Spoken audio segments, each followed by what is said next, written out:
राधा वल्लभ श्री हरिवंश। राधा वल्लभ श्री हरिवंश। सत्प्रेम सिंधु मकरंद रसोगधारा।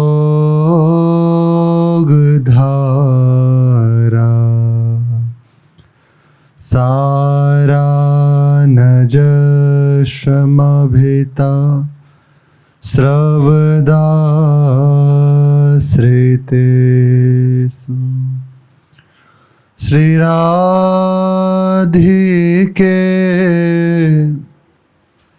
तब कदा चरणार विंदम। गोविंद जीवन धनम सिरसा वहामि। गोविंद जीवन धनम सिरसा वहामि। राधा राधा राधा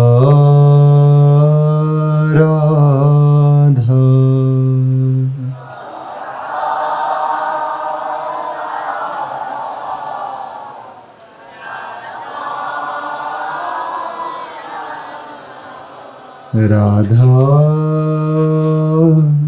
राधा राधा राधा।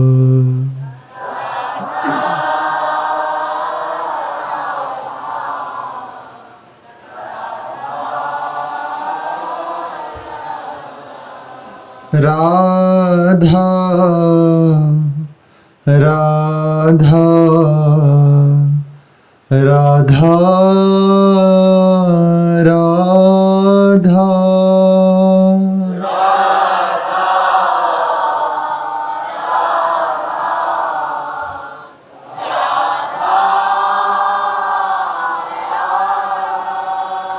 राधा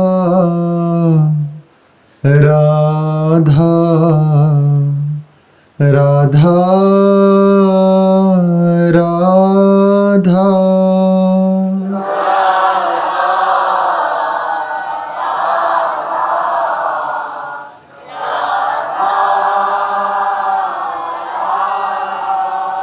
राधा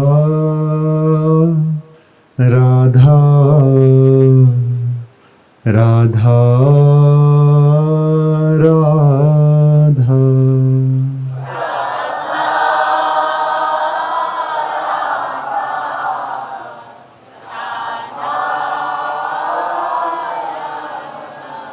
श्री राधा वल्लभ लाल की जय। श्री आचार्य चरण हरिवंश चंद्र महाराज, इनका प्रादुर्भाव जगत मंगल के लिए अत्यंत गुप्त रस रीति को प्रकाशित करने के लिए हुआ। जो रस रीति सवन ते दूरी, सो सब विश्व रही भरपूरी। मूरी संजीवन कहीं दही। इस रस रीति को प्रकट करने के लिए हुआ। इन्हीं की चर्चा श्रवण कथन करके हम अपना जीवन धन्य बना रहे हैं, पावन बना रहे हैं। आपके पिता श्री व्यास मिश्र जी और श्री माता तारा रानी जी ब्रजमंडल के भ्रमण करते हुए गिरिराज जी पहुँचे। श्री ब्रजधाम की अनेकों स्थलियों का दर्शन करके, उनका नाम श्रवण करके, उनकी महिमा का हृदय में अनुभव करके सहज रूप से अपने आराध्य देव में प्रीति प्राप्त हो जाती है। क्योंकि एकमात्र बिना साधन का साधन है धाम। इसकी पग पग पर ऐसी महिमा है, जब चित्त जोड़ो गुरु कृपा से, संतों की कृपा से तो अनुभव में आए। एक भी कण ऐसा नहीं जहां प्रभु की दिव्य लीलाएं ना हुई हो। एक भी ऐसी स्थली नहीं संपूर्ण ब्रजमंडल की जहां श्री श्यामा श्याम क्रीड़ा ना किए हों, खेले ना हों। आज भी अनेकों लीलाएं हो रही हैं और होती रहेंगी। प्रगट रूप में प्रभु जब अवतरित होते हैं उस समय सबको इन लीलाओं का आस्वादन करने का सौभाग्य प्राप्त होता है। पर ऐसा नहीं कि वे लीलाएं हुई और विश्राम को प्राप्त हो गई, प्रभु अंतर्ध्यान हुए, नहीं नहीं। आज भी अनेकों दिव्य महापुरुष जन, रसिक जन इन्हीं स्थलियों में बैठ के उन लीलाओं को देख रहे हैं। कल सुना ना, श्री विजय कृष्ण गोस्वामी जटिया बाबा, वे देख रहे हैं कि ऐसे दिव्य महापुरुष सामने से चले आ रहे हैं और उन्होंने बताया कि मैं निरंतर लीलाओं का दर्शन करता रहता हूँ, निरंतर नाम का रटन करता रहता हूँ। इस समय ब्रजमंडल में एक महापुरुष विराजमान है।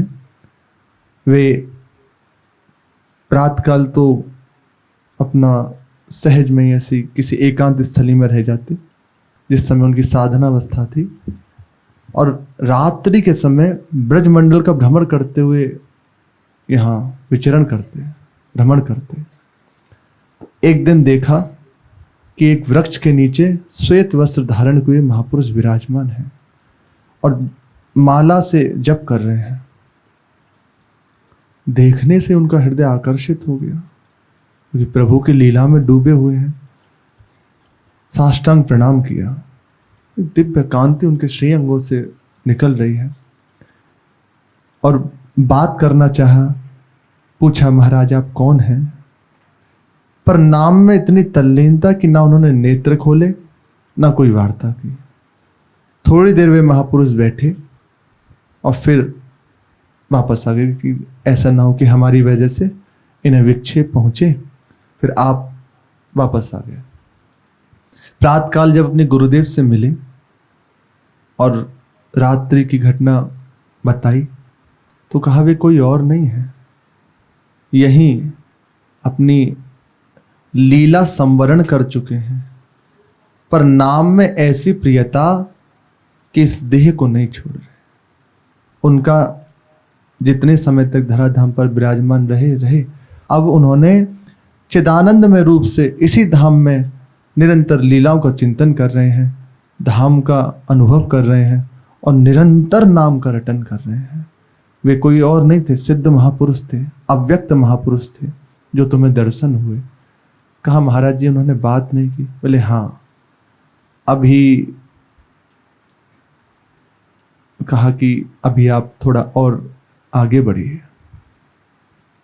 जब उचित होगा ये भी हो जाएगा। स्वयं महापुरुष जन आज्ञा देते हैं, रहस्य बताते हैं। श्री बालकृष्णदास जी महाराज ऐसे ही विहरण कर रहे थे। रात्रि में देखा कि एक फटे पुराने वस्त्र पहने हुए एक महापुरुष पास में आए और कहा, लो ठाकुर जी का प्रसाद है। उन्होंने कहा ठीक। पाया, जो ही पाया तो संपूर्ण दृश्य परिवर्तित हो गया। दिव्य अनुभव, धाम जो देख रहे हैं उसी को वे देख रहे हैं दिव्य स्वरूप में। तो ये धाम नित्य दिव्य है।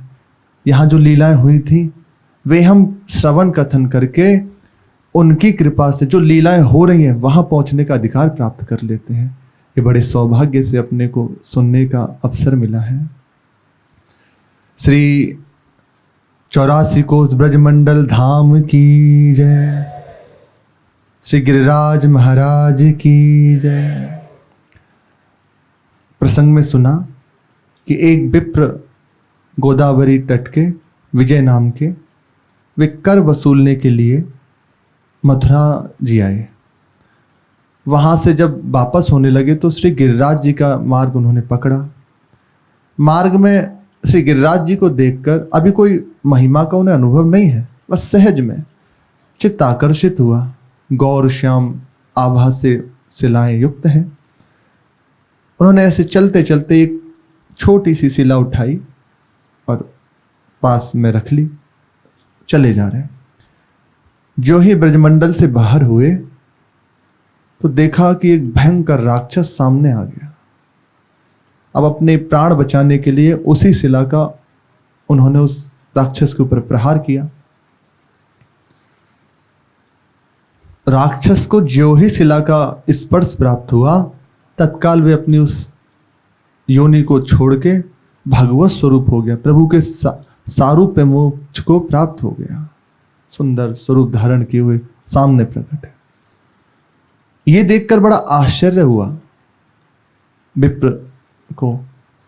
उन्होंने पूछा कि आप कौन हो?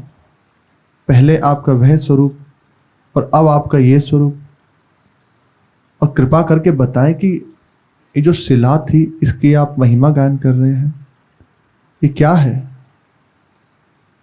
तब कहा कि प्रभु ये कोई साधारण पत्थर नहीं है, ये गिरिराज जी की शिला है। गिरिराजो हरे रूपम श्रीमान गोवर्धनो गिरि तस्य दर्शन मात्रेण नरो याति कृतार्थकाम। गिरिराज जी साक्षात श्री कृष्ण स्वरूप हैं। इनके दर्शन मात्र से मनुष्य कृतार्थ हो जाता है। जन्मांतर की भटकन उसकी मिट जाती है। ऐसा उन्होंने कहा। ऋष्यमूकस्य सहास्य तथा देव गिरः पुनः यात्रायां लभते पुण्यम समस्ताया भुवः फलम। गिरिराजस्य यात्रायां तस्मात् कोटिगुणं फलम। गिरिराज समं तीर्थम न भूतम न भविष्यति। बड़े बड़े ऋष्यमूक, सहगिरी, देवगिरी आदि पर्वतों का, संपूर्ण पृथ्वी का भ्रमण किया जाए, प्रदक्षिणा की जाए, बड़े बड़े तीर्थों में स्नान किया जाए, वहाँ दान आदि दिया जाए, तब भी कोटि गुना अधिक फल है श्री गिरिराज जी के दर्शन करने का, वहाँ की प्रदक्षिणा करने का। गर्ग संहिता में कहते हैं कि गिरिराज जी के समान ना ही कभी कोई तीर्थ हुआ है, ना ही कभी होगा।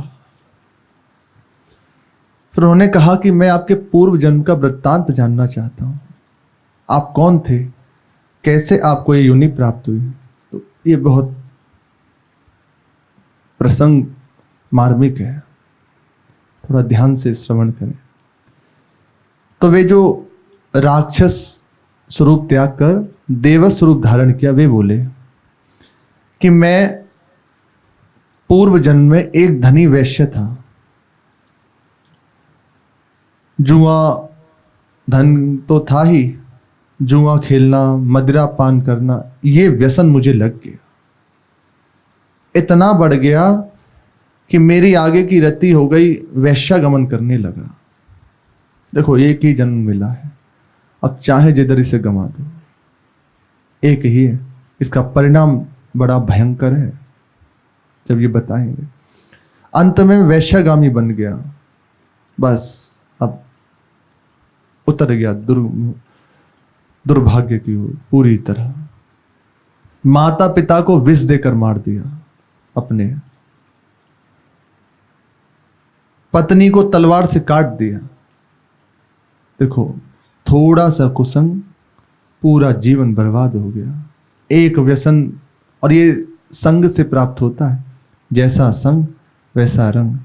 संग मिला तो जुआ आदि खेलने लगा, और बुद्धि भ्रष्ट हुई, वैश्यागमन करने लगा। अब इतनी बुद्धि भ्रष्ट हो गई कि कहीं ना कहीं मेरे माता पिता इसमें बाधा दे रहे हैं, उनको विष देकर मार दिया। पत्नी ने रोका तो उसे भी तलवार से काट दिया। अब समाज वैश्या, उसने सोचा जब इसने सबको मार दिया तो हमें ही कौन सा छोड़ेगा। वे रोकने लगी तो उसे भी बहला फुसला के ले गया और एक कुएं में धक्का दे दिया। वैश्या को भी। इतनी मति खराब हो गई, सैकड़ों लोगों को फांसी द्वारा मरवा दिया, अनेकों लोगों को धन के लोभ में आकर, क्योंकि अब धन चाहिए, जो वासना है वो प्रबल होती चली गई। धन के लोभ में आकर ब्रह्म हत्या, क्षत्रिय हत्या, वैश्य हत्या, शूद्र हत्या, सब जहां जैसे धन मिले वे किया, सबको मृत्यु के घाट उतार दिया। अनेकों हत्याएं मैंने कर डाली। ऐसा मेरा जीवन पूरी तरह नष्ट हो गया। एक दिन शिकार करने में वन प्रांत में गया।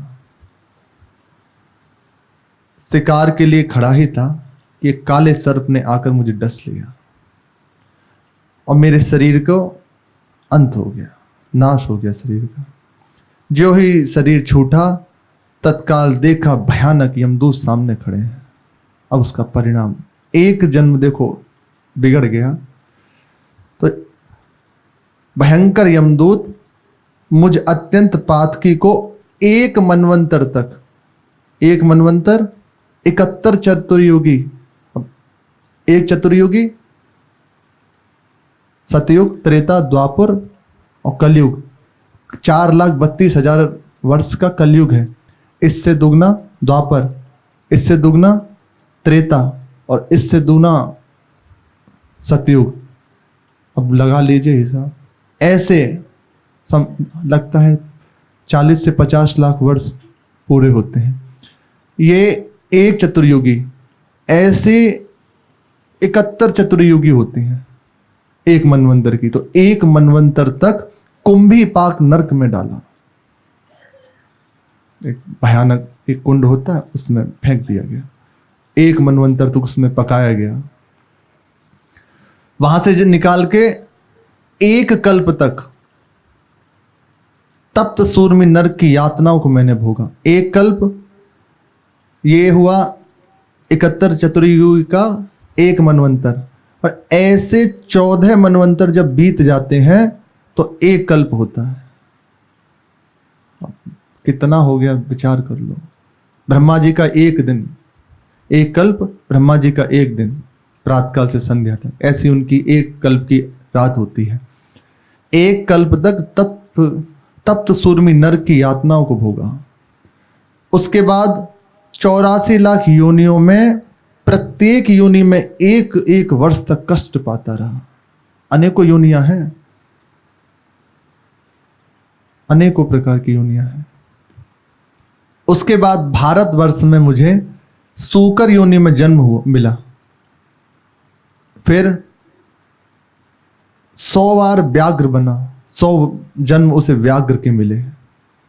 वे योनि छूटी तो 100 जन्म भैंसा जो उसके मिले, 100 जन्म। इसके बाद सहस्र जन्म, 1000 जन्म सर्प के मिले, 1000। और सर्प की आयु 1000 वर्ष की होती है, इतना लंबा। इन भयानक योनियों में भयंकर कष्ट पाता रहा। फिर 10,000 वर्ष पश्चात जल रहित जंगल में महाखल विकराल राक्षस बना, जो तुम्हारे सामने खड़ा हो। यह है एक जन्म बिगड़ने का परिणाम। थोड़ी सी गलती और कैसा। इसलिए जैसे बने तैसे नाम का रटन प्रारंभ हो जाए तो नाम संभाल लेगा।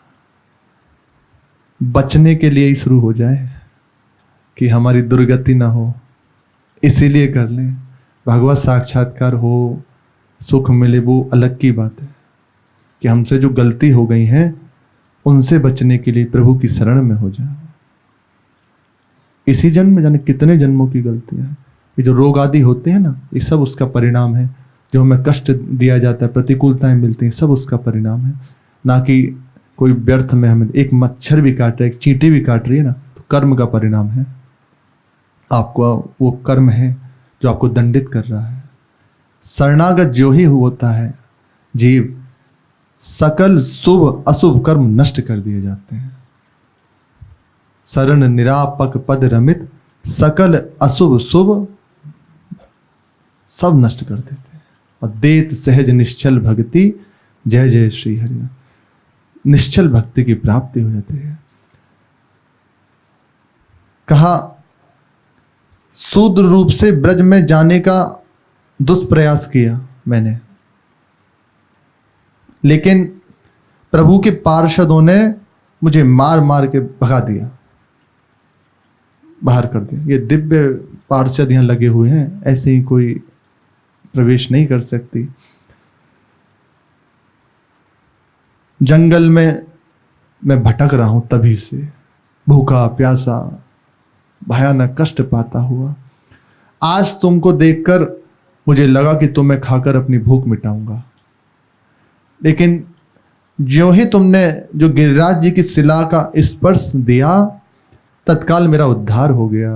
अब इसमें इसका कहाँ कोई साधन है, कोई इसका अपना कर्म है? केवल अहेतु की कृपा। भगवान ने करुणा कर दी, प्रभु द्रवित हो गए कि इतनी इसकी दुर्दशा हो गई, अब इसको बचा लो। तो जो हो पुण्यवान हो, पर अपने जनों के ऊपर अहेतु की कृपा हुई है। संसति माज बरियाई के पायो मनुष्य देह, ये मनुष्य शरीर भगवान ने ऐसे ही कर्मों से भटकते हुए हमें निकाल लिया और अपने चरणों का आश्रय दे दिया। अहेतु की कृपा, इससे अनुभव होता है कि देखो कहीं कुछ इसका प्रयास नहीं, कोई चाह नहीं, पर भगवान ने करुणा कर दी, मुक्त करा दिया। गिरिराज जी का शिला का स्पर्श देकर तुमने मेरा उद्धार कर दिया। और इतना कहकर वे देवस्वरूप आकाश में एक रथ में स्थित हुए और अंतर्ध्यान हो गए, भगवत धाम को चले गए। ये गिरिराज जी की महिमा का वर्णन है, ऐसी दिव्य महिमा है। श्री आदि पुराण में कहा, आदि वाराह पुराण में कहते हैं, स्पृशति यदि कच्चित् छिद्रया हेलया वा सकृदपि गिरिराजस्येक मूर्ति कच्चिद् यः द्विजसुर नरघाती तस्करो वांत काले ब्रजति सहरिलोकम श्रेष्ठ दासत्वमास्य। गिरिराज जी में, श्री गिरधर लाल में कोई भेदभाव नहीं है। यदि कोई मनुष्य श्रद्धा अथवा अश्रद्धा पूर्वक भी श्री गिरिराज जी का स्पर्श कर लेता है, तो चाहे वे देवघाती हो, नरघाती हो, अत्यंत निकृष्ट तस्कर हो,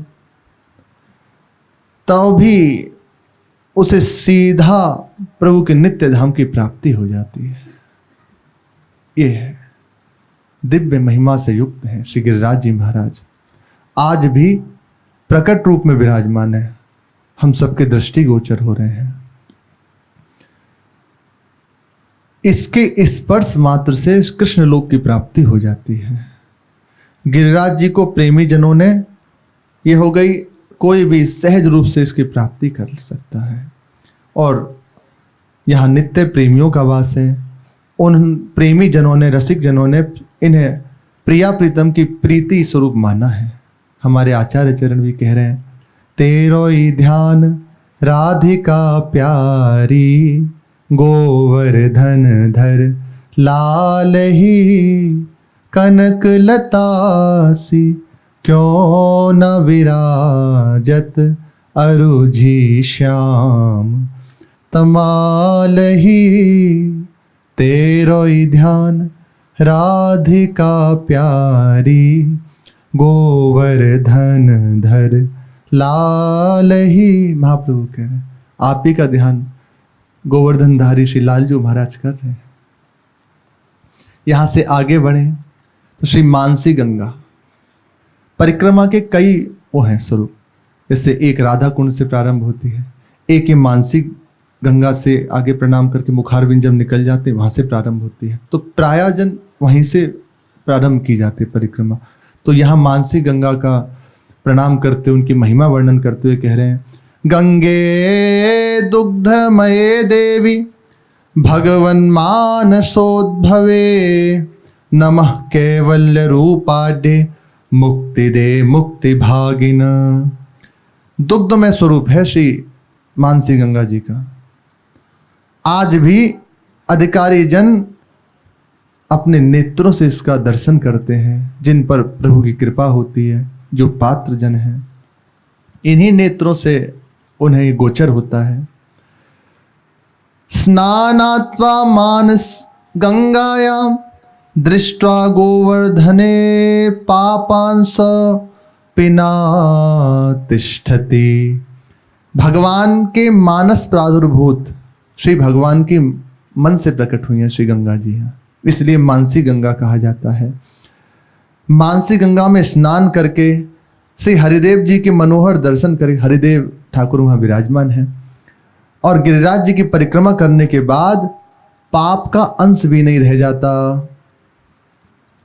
भावुक जन गाते हैं, मानसी गंगा श्री हरिदेव गिरिवर की परिक्रमा देव, कुंड कुंड चिन्ना मत लेव, अपनो जन्म सफल करी ले। ये एक बार श्री नंद बाबा ने गंगा स्नान करने की जिज्ञासा प्रकट की कि हमारी इच्छा हो रही है लाला, गंगा स्नान करो जाए। गंगा स्नान के लिए यहाँ से बाहर जाना पड़ता, लेकिन लालजू नहीं चाहते थे कि कैसे भी यहाँ से बाहर जाएं, ब्रज से बाहर जाएं। देखा कि इनके हृदय में कामना तो बड़ी तीव्र है, तो इसका उपाय किया। भगवान ने कार्तिक अमावस्या के दिन मन से संकल्प किया, और जो ही संकल्प किया त्यों ही श्री गंगा जी प्रकट हो गई। तभी से इनको मानसी गंगा के नाम से जाना जाता है। मानसी गंगा का उज्जवल स्वरूप दर्शन कर ब्रजवासी जन बड़े आनंदित हो गए और प्रसन्न हुए। सबने स्नान किया नंद बाबा सहित, और उस दिन कार्तिक अमावस्या दीपावली का दिन था, जिस दिन इनका प्रादुर्भाव हुआ है। तो सबने मिलकर इन्हीं श्री मानसी गंगा जी में दीपों का दान किया। दीपदान गंगा जी, श्री मानसी गंगा जी में किया। ऐसा लग रहा था मानो कि संपूर्ण आकाश के सितारे यहाँ उतर आए हों, ऐसी दिव्य शोभा होने लगी। अभी तो एक छोटा स्वरूप है, पर जितना बहुत गहरी है श्री मानसी गंगा जी, पर उस समय तो और विशाल स्वरूप में थी। बाद में एक राजा ने यहाँ चारों ओर से इनको बनवा दिया गया। सिद्ध स्थल है। श्री कृष्णदास बाबा, सिद्ध श्री कृष्णदास जी महाराज, ब्रज के भक्तों में उनका प्रसंग आता है। कई बार श्री मानसी गंगा में ऐसे ही प्रवेश कर गए। एक बार उनके हृदय में हुई कि दिव्य जो ग्रंथ है महापुरुषों के द्वारा रचित, उनको खोजा जाए। तो अपने परिकर से कह के स्नान करने के लिए मानसी गंगा में प्रवेश किए। जैसे ही प्रवेश किया फिर वापस नहीं आए। 7 दिन तक मानसी गंगा में बैठे रहे, अंदर ही रहे। सबने सोचा कि बाबा डूब गए। 7 दिन बाद देखा कि बाबा जल में से निकल के आ रहे हैं, और हाथ में जो आचार्यों के द्वारा रचित ग्रंथ हैं वे उनके पास हैं, और गीले नहीं है, सब सूखे हुए ऐसे निकले। सिद्ध कृष्ण दास बाबा जय, उन्होंने कई बार यहाँ अनुभव किया। दीपदान किया और फिर प्रदक्षिणा की। यहाँ अनेकों लीलाएं श्यामा श्याम की हुई हैं, हो रही हैं, होती रहेंगी। इनका स्वयं अनुभव श्री रघुनाथ दास जी गोसाई है ना, अभी उनकी समाधि राधा कुंड पर है, उन्होंने स्पष्ट दर्शन किया है। दूसरे मत में कहते हैं कई लीलाओं का वर्णन है। एक बार ब्रज में ब्रसवासुर नाम का दैत्य आया, कंस के द्वारा भेजा हुआ। श्री ठाकुर जी ने उसे अपनी प्राप्ति कराई, उसका वध करके। तो सब गोपी जनों ने कहा कि तुम्हें वृष हत्या लगी है, जैसे गौ हत्या, तो गौ के ही पुत्र हैं वृष हत्या लगी है, इसलिए आप दूर रहो, आपको देख के हमें भी पाप लगेगा। ब्रजवासी हैं, जगत मंगल। कहा अच्छा, पर प्रभु कैसे ब्रजवासियों से दूर रह सकते हैं? उन्होंने कहा इसका हम अभी व्यवस्था कर देते हैं। मन से संकल्प किया, तत्काल ये मानसी गंगा जी प्रकट की और फिर प्रभु ने स्नान आदि किया। ऐसे तो स्वयं प्रभु भी खेलते हैं। श्री विश्वनाथ चक्रवर्ती पाद ने अपनी गोवर्धन अष्टकम नामक एक ग्रंथ लिखा है, उसमें यहाँ जो लीलाएं हो रही हैं उनका वर्णन किया है। तो एक पंक्ति में कह रहे हैं, यत्रेव गंगा मनुनावी राधा मारोह मध्ये तो निमग्न नौका कृष्णो ही राधानुयुगलो विभोसा गोवर्धनो में दिशताम अभीष्टम। श्री ठाकुर जी इसी की लीला है। ये नाविक बने हुए मानसी गंगा में है, नौका लिए हुए, हाथ में डार है और खेते चले आ रहे हैं। श्री जी को और गोपीजनों को बिठाया, कहा चलो, ये लंबी लीला है। कई बार श्री रासाचार्य जन इनका दर्शन कराते हैं रास में। बैठो, बैठ गए। तो लालजू नौका चलाते चलाते उससे कई बार ऐसा लीला करते हैं कि नाव डूबने वाली है, तो इससे भयभीत होकर श्री जी ऐसे अंक भर लेते हैं। तो ये लीला करने के लिए लालजू ने ये किया। केवट का वेश है, एक पद भी गाते हैं, जग नैया हमार, सुना है रास में, नैया में हम हैं और हम में मझधार, हम ही प्रेम कश्ती और हम ही खिवार, कहो कैसा व्यापार। लालजू गा रहे हैं, नैया में हम हैं और हम में मझधार। रास में इसका दर्शन कराया जाता है। श्री महाराज जी ने कई बार इसका वर्णन किया है। लालजू सुंदर रूप धारण किए हुए केवट का और डार लिए हुए खड़े होते हैं, साथ में श्री जी बिठा लेते हैं पास में। तो ऐसी लीला करते हैं कि श्री जी भयभीत हो जाएं और हृदय से लग जाते हैं।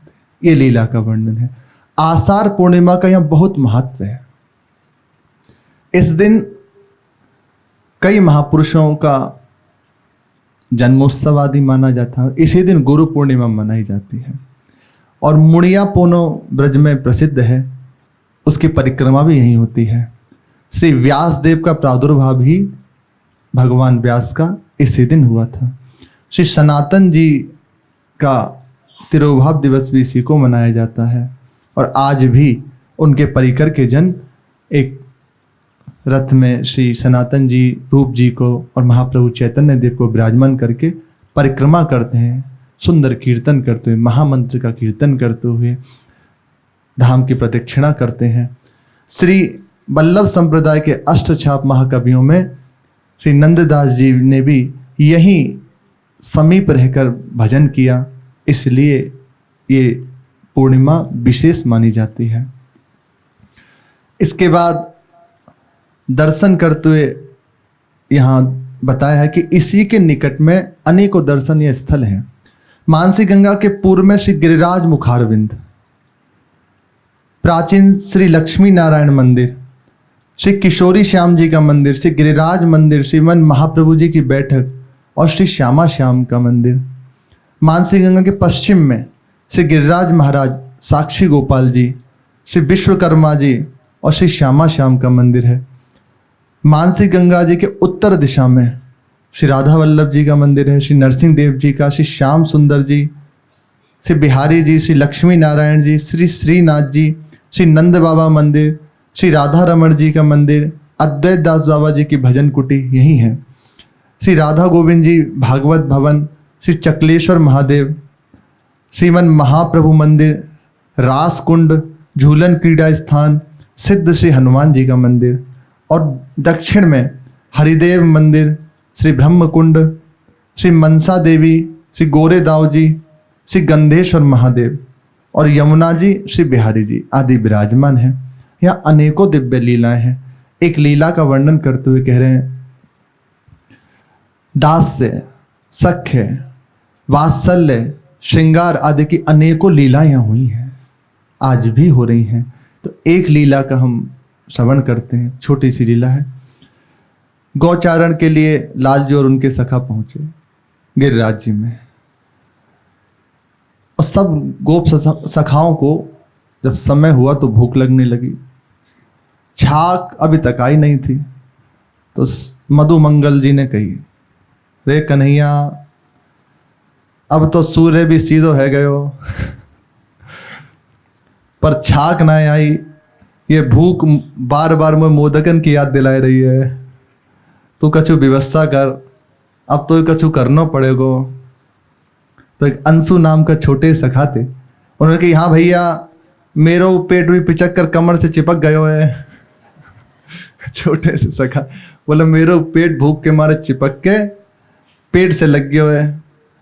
क्षुधा पीड़ित सब जने लालजू ने देखा कि सब व्याकुल हैं भूख से, तो कही ठीक है अभी हम व्यवस्था करते हैं। लालजू गिरिराज जी के शिखर पर चढ़ गए और वहां जाकर सुंदर कंकड़ सुसज्जित अपना वाम कर कमल ऐसे कमर पे रखा और फेंट जो पीतांबर धारण करते हैं उससे हाथ में दक्षिण भुजा में लिया, हाथ ऊपर करके ऐसे घुमाने लगे। रेशमी पीठ पर वहां गिरिराज जी की शिला पे खड़े होकर ऐसे घुमा रहे और पुकारने लगे, अरुणा तरुणा नंदिनी कामदा कपिला पद्मगंधा। नाम ले लेकर जो ही पुकारा, सब संकेत जो ही इन सब गायों को मिला, सब खड़ी हो गई, कान खड़े कर लिए, पूंछ खड़ी कर ली, लालजू बुला रहे हैं और दौड़ पड़ी। मानो ऐसा लगा कि सब में बहस हो रही है, कौन पहले पहुंच जाएगा लालजू के पास। तो उन सब में से सबसे पहले घंटियों का रब हो रहा है, नंदिनी नाम की गाय पहुंची और वे लालजू के पीछे जाके खड़ी हो गई। ये प्राय ऐसा ही करते हैं, ये सामने नहीं जाते, ये जाके लालजू के पीछे खड़ी हो जाती हैं और लालजू इनसे कमर लगा के खड़े होते हैं। दर्शन होता है ना जो लालजू प्राय, तो ये नंदिनी गाय हैं, वे जाके ऐसे खड़े हो जाते हैं, उसके पेट से लालजू अपनी कमर लगा देते हैं। खड़ी हो गई, फिर कहा कि देखो हमारे सखा भूखे हैं। तो सब गाय बार बार लालजू की ओर देखती हैं और अपने थनों की ओर देखती हैं, कभी लालजू की ओर कभी थन की ओर। तो मानो संकेत कर रही हैं कि इनका दोहन करो और सब पान करो। तत्काल लालजू ने स्वयं ऐसे अपने कर कमल, उन्हें दोहना थोड़ी पड़ता है, स्पर्श जो ही किया तो मोटी मोटी धार दुग्ध की स्वयं गाय देना शुरू कर देती हैं। ऐसा भी है कि लालजू खुद हट जाए तो हट जाए, नहीं तो गायों का दूध गिरना बंद नहीं होता। लालजू ही स्वयं हट जाते हैं बाद में, लेकिन गाय को स्पर्श प्राप्त हो रहा है। वे गाय उनका दूध निकला।